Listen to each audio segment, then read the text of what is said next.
Sorry, அரசியல்ல இருக்கவங்க யாரு சினிமாவுல இல்லாம இருக்காங்க? ஒருத்தங்கள சொல்லுங்க பார்க்கலாம். ஒருத்தங்க டைரக்டரா இருப்பாங்க, ப்ரொடியூசரா இருப்பாங்க.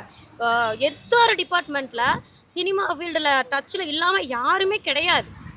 கிடையவே கிடையாது. ஏதோ ஒரு ஒரு கட்சி வச்சிருக்காங்களையாச்சும் எங்களுக்கு எங்க கட்சிக்கும் சினிமாவுக்கும் ஒரு ஒரு இதுல கூட எங்களுக்கு கிடையவே இல்ல. இல்ல தொடர்பே இல்ல. எந்த டிபார்ட்மெண்ட்லயுமே எங்க கட்சியில இருக்கவங்க இல்லன்னு சொல்ல முடியுங்களா? முடியவே முடியாது. பேசிக் நாடகத்த தெருக்கூத்துலேருந்து ஆரம்பிச்சது தான். தெருக்கூத்துலேருந்து ஆரம்பிச்சது தான் நம்ம நாட்டு மக்களுக்கு விழிப்புணர்வு கொண்டு வந்ததே தெருக்கூத்துலேருந்து ஆரம்பிச்சது தான். தெருக்கூத்து அடுத்த லெவல் தான் சினிமாவே வந்தது. நாடகங்கள், சினிமாக்கள், தெருக்கூத்துக்கள் இன்னுமே நம்ம வந்து கோயில்ல ஃபெஸ்டிவல் எல்லாம் ஏன் நம்ம தெருக்கூத்து, நாடகங்கள், ஆர்கெஸ்ட்ராவுக்கெல்லாம் இது பண்ணுறோம்? அப்போ வந்து இந்த அங்கிருந்து வந்தது தான். அதுதான் ஒரு பொழுதுபோக்கா வந்தது தான். அது மூலியமா வந்தது தான் நம்மளுக்கு நிறைய விஷயங்கள சொல்ல வந்தாங்க. அதுவே வந்து இப்போ அவங்க வந்து சொல்ல வரதும் இல்லாம நிறைய ஆக்டர்ஸ் நல்லதும் பண்ணாங்க. அதோட இம்ப்ரெஷன் தான் எல்லாருமே அரசியல் வர்றதுக்கும் காரணம். நம்ம மக்களுக்கு சுதந்திரத்துக்கு விழிப்புணர்வு குடுத்ததே நாடக மொழிகள் தானே.